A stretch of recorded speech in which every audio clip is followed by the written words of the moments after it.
Hello everyone, welcome to my chemistry channel. In this video, we're going to discuss about homoaromaticity and quasi-aromaticity. How the homoaromaticity and quasi-aromaticity are different from aromatic compounds. First, we have to see the criteria for this homoaromatic and quasi-aromatic. Let's see that. First, homoaromatic. The first criteria is the compound is a cyclic and it obeys 4n plus 2 pi rule. And third one is the conjugation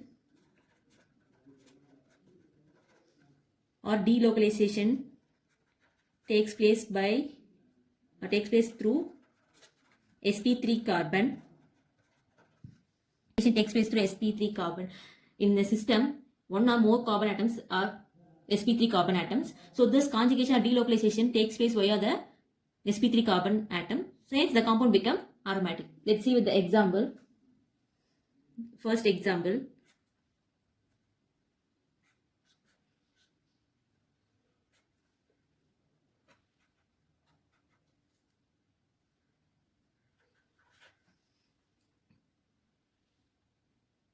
the cyclobutene and cation. It has 2 pi electron, so it obeys 4n plus 2 pi rule and it is a cyclic. Now see the conjugation. In this compound, this carbon is sp3 carbon. So the conjugation is this structure here. The conjugation is this structure here. But in order to get the aromaticity, this carbon is lie above the vertical plane. That is, this carbon goes out of the plane. Now consider this part alone, the system, which will undergo conjugation. Hence now this compound is aromatic. The compound is aromatic. In previous video, we discussed this example already.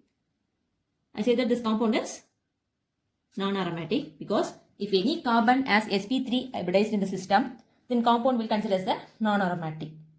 But there is a possibility of getting aromaticity when the sp3 carbon goes out of the plane, that is like vertical to the plane, then the compound gets aromaticity.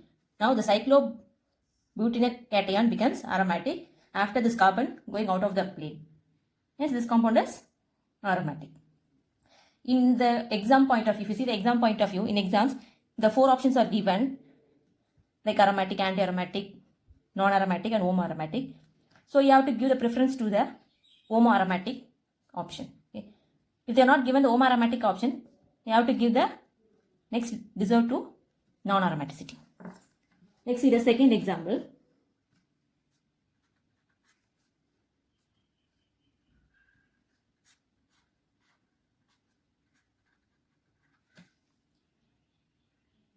One methyl cyclopropene. It's a cyclic. It obeys 4n plus 2 pi rule because it has 2 pi electron. It obeys 4n plus 2 pi rule. The conjugation takes place through this. This is sp3 carbon. So the conjugation takes place this ring alone. So hence it is homoaromatic. Sorry, it's a aromatic. Not a homoaromatic, aromatic. Because this sp3 carbon is connected with this sp2 carbon. The conjugation is not disturbed here. The conjugation takes place this part alone. Hence this compound is aromatic. Let's see one more example.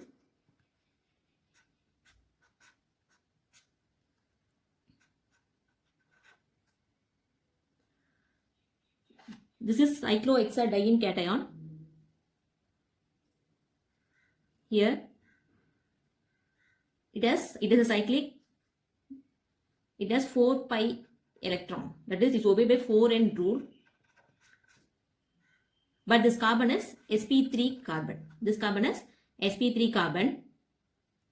Generally, we should tell this non-aromatic. See whether it is a non-aromatic or homoaromatic. Because it not obey the 4n plus 2 pi rule. Doesn't obey the 4n plus 2 pi rule. Instead of that, it obeys 4n rule. So it will not come under homoaromatic compound. So this is example for non-aromatic. Next, see the other example.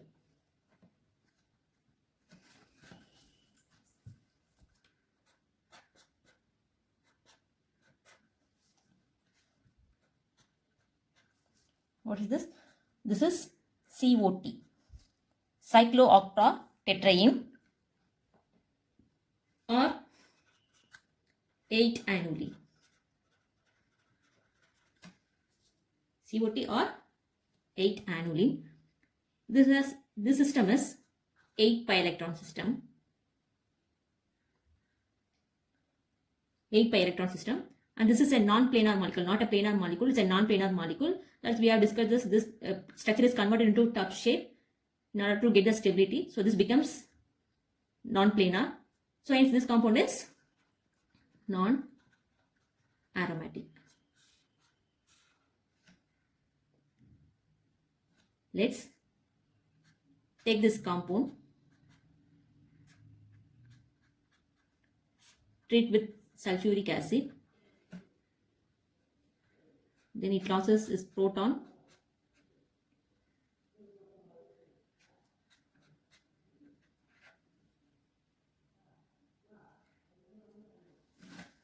so now it is tropylium ion. After treating the COT with sulfuric acid, it gives tropylium ion or cycloheptatrienyl cation. Now, see this carbon, it has 6 pi electron, cyclic molecule. It will undergo delocalization, but it has sp3 carbon here. See the aromaticity in this molecule. So this carbon, sp3 carbon, in order to get the stability, this sp3 carbon goes out of the plane to undergo the conjugation and becomes homoaromatic molecule.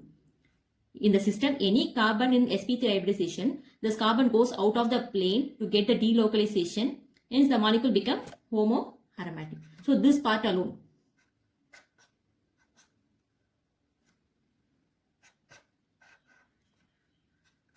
Now see this part. This part alone is a cycloheptatrienyl system, will undergo delocalization and get aromaticity because 6 pi electrons. So one of the carbon goes out of the plane, that is lying vertically to the plane. Hence this compound becomes homoaromatic. If you take this compound to the NMR analysis for the further verification, this as hydrogen.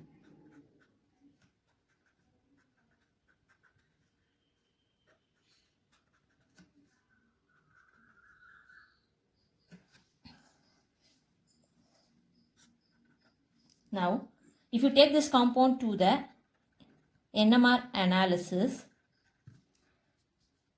the methyl carbon, the protons in the methyl carbon, this proton are very shielded proton. Very shielded proton, because this proton opposing the external magnetic field and gets low ppm value. So it's very shielded proton compared to this proton. But these 5 protons are very deshielded. 1, 2, 3, 4, 5 very deshielded protons, and this 2 protons also very deshielded, and this proton also deshielded protons. So from the NMR analysis, it tells that the compound has the different structure compared to the original one. So this compound will become homoaromatic molecule. If you take one more example,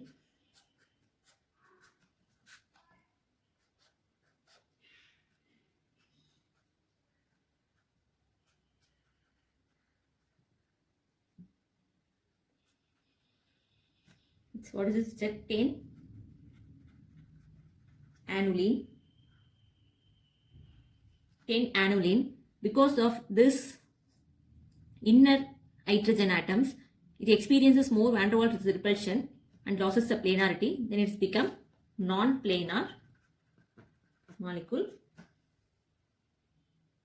Non-planar molecule.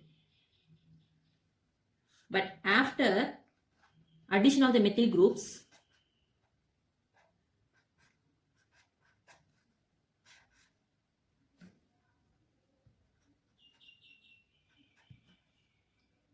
it becomes planar.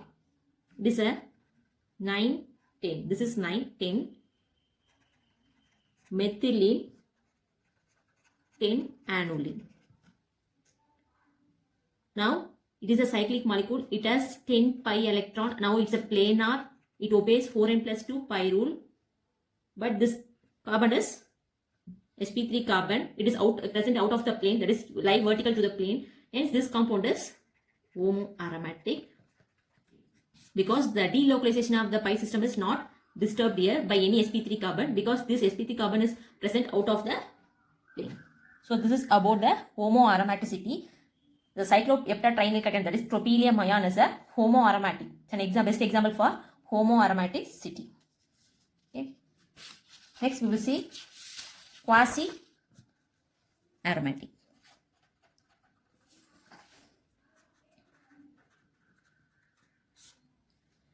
Let's see the criteria for quasi-aromatic compounds. Again, the system is a cyclic, planar, it has conjugated system. But the quasi-aromatic compounds are observed in ionic compounds, not in neutral compounds. That is, compound must be polar. If it is polar, it must have dipole moment. So the quasi-aromatic compounds have high dipole moment value. Hence, if compound obeys these criteria, the compound is said to be quasi-aromatic compounds. That is, the charge is contributed to the structure to become aromatic molecule. Let's see the example. The first example.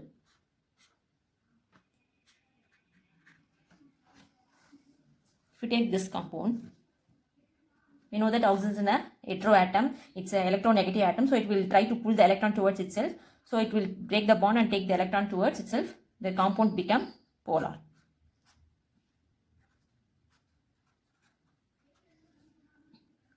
And now this compound is converted into polar form. Now take this part alone. Now it is a cyclic. It has 2 pi electron, polar. It's a conjugated system. It obeys 4n plus 2 pi rule, and it has high dipole moment value. Hence this compound is quasi-aromatic compound. Again, in the exams, if the 4 options are given like aromatic, anti-aromatic, quasi-aromatic, homoaromatic, so you have to give the preference to the quasi-aromatic option. If they are not given the quasi-aromatic option, then you have to give the option for aromatic. Next, see the example.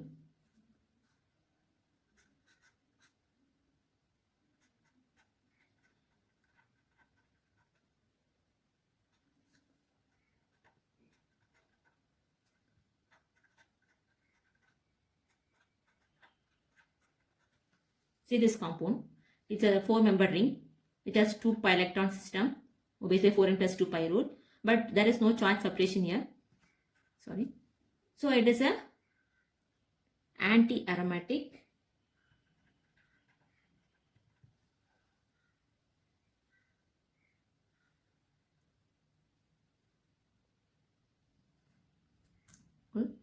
Let's see the third example.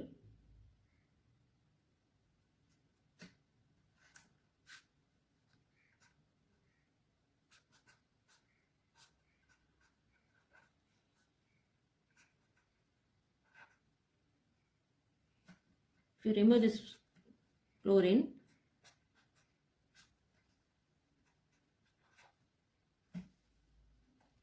now predict this compound. It has cyclic form, planar, will undergo conjugated, that is undergo delocalization because of alternate double and single bond. Likewise, so it has totally 6 pi electron in the system. It's a cyclic planar. Sorry, it is a plus charge. Sorry, plus charge. It's a 4 pi electron system. So it obeys 4n rule. Hence it is a anti-aromatic compound. Here also it is a 4 pi electron, sorry. And one more example.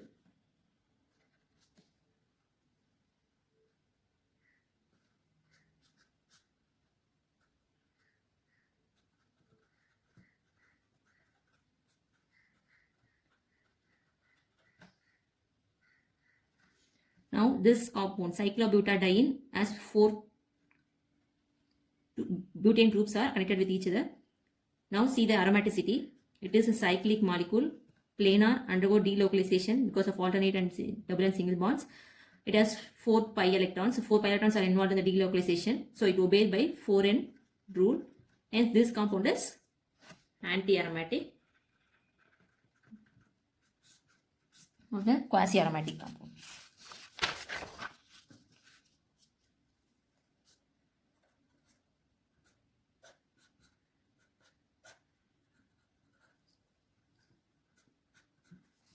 Now predict the aromaticity to this compound. Here this is presence of heteroatom. Will break this bond, take this electron from the ring and becomes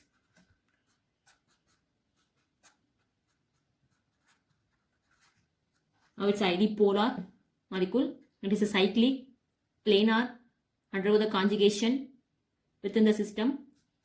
So it has totally 6 pi electron. It obeys 4n plus 2 pi rule. So hence this compound is generally said to be it's aromatic. But there is a charge separation here, plus and minus. As I told you already, the compound becomes polar, then the compound said to be a aromatic. Now quasi-aromatic. So this is an example for quasi-aromatic.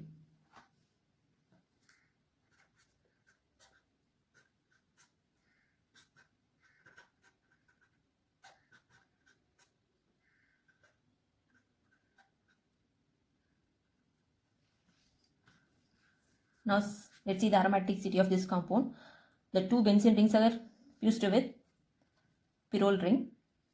Here it is a cyclic molecule, cyclic, planar, undergo conjugation with the lone pair of electrons on the nitrogen atom and makes delocalization in the ring. So it's a conjugated system. Each ring gives 6 pi electrons, that is sectate, 6 pi electrons. So it obeyed by 4n plus 2 pi rule. But the compound is not a polar molecule. Hence this compound is aromatic. Thank you for watching.